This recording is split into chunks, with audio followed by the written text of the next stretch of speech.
Salut à tous, c'est Maxime et c'est un plaisir de vous retrouver pour une nouvelle vidéo. Alors, quelques petits points à aborder avant de commencer la vidéo. Premièrement, sur la vidéo précédente qui est peut-être sortie il y a, je l'espère, une semaine, parce que j'aimerais bien essayer de faire une vidéo par semaine quand je peux, en tout cas. Donc, elle n'était pas très focus, j'ai eu plein de problèmes à la tourner. Du coup, comme j'ai eu beaucoup de problèmes de focus, j'ai décidé d'activer l'autofocus pour cette vidéo. Donc normalement vous verrez quand même de temps en temps quelques hésitations du focus, mais dans l'ensemble je trouve que ça fonctionne plutôt bien. Donc on va tester, c'est une première. Alors juste un petit truc avec cette vidéo, c'est que je ne suis absolument pas un fanboy Apple, clairement pas.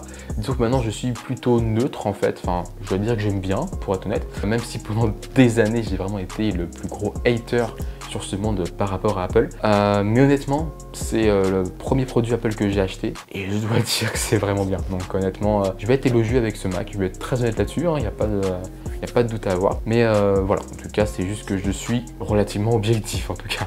Voilà. Et d'ailleurs aussi, Apple vient tout juste de sortir ses nouveaux MacBook Air M2 du coup je crois. Donc bon, il y a un gap de 18% performance, bon c'est toujours bien mais bon, c'est pas élevé. Sachant que surtout quand on voit le prix en fait, puisque le nouveau prix du nouveau MacBook Air M2 est de 1499 €. Et alors ces petits bâtards, le prix donc de ce Mac donc, qui est le M1, l'a augmenté de 1129 € à 1199 €. Donc c'est vrai que je vais dire plutôt 1129 €, mais c'est vrai qu'en fait maintenant il est à 1199 €, oui. Donc voilà, je précise cette information. Bref, c'est parti pour la vidéo.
Ce MacBook Air est donc équipé de la puce M1, une puce Made in Apple, qui a créé un réel gap de performance par rapport aux puces Intel.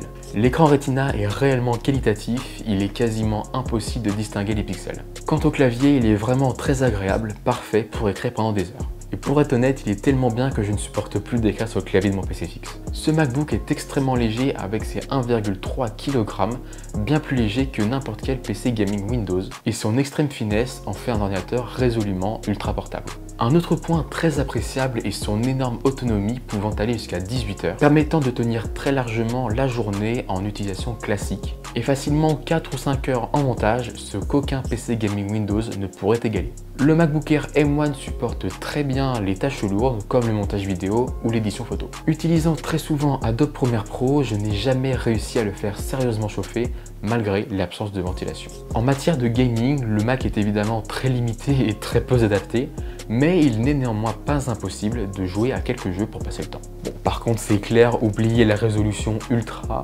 mais franchement ça m'arrive de jouer à quelques jeux. Une chose que j'ai toujours détesté, c'est le trackpad.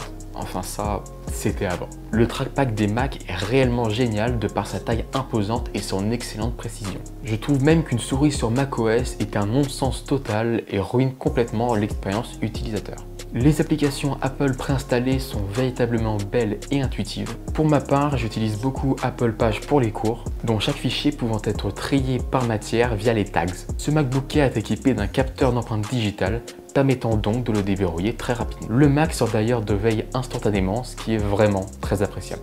En termes de connectivité, ce Mac est uniquement équipé de 2 ports USB-C et d'une prise jack, ce qui permet d'atteindre cette finesse. Il faudra donc prévoir l'achat d'un hub USB. Pour conclure cette vidéo, ce Mac répond réellement à mes attentes par son format Ultrabook, ses performances élevées et surtout son prix très contenu de 1129 €. Sachez d'ailleurs que vous pouvez bénéficier d'une réduction de 10% sur le site officiel Apple si vous êtes étudiant, ce qui a permis de l'obtenir pour 1016 €, ce qu'aucun Ultrabook Windows ne pourrait égaler en termes de rapport performance-prix. Bref, si vous cherchez un ordinateur léger, endurant et performant pour une utilisation axée sur la productivité, alors ce MacBook Air M1 est fait pour vous.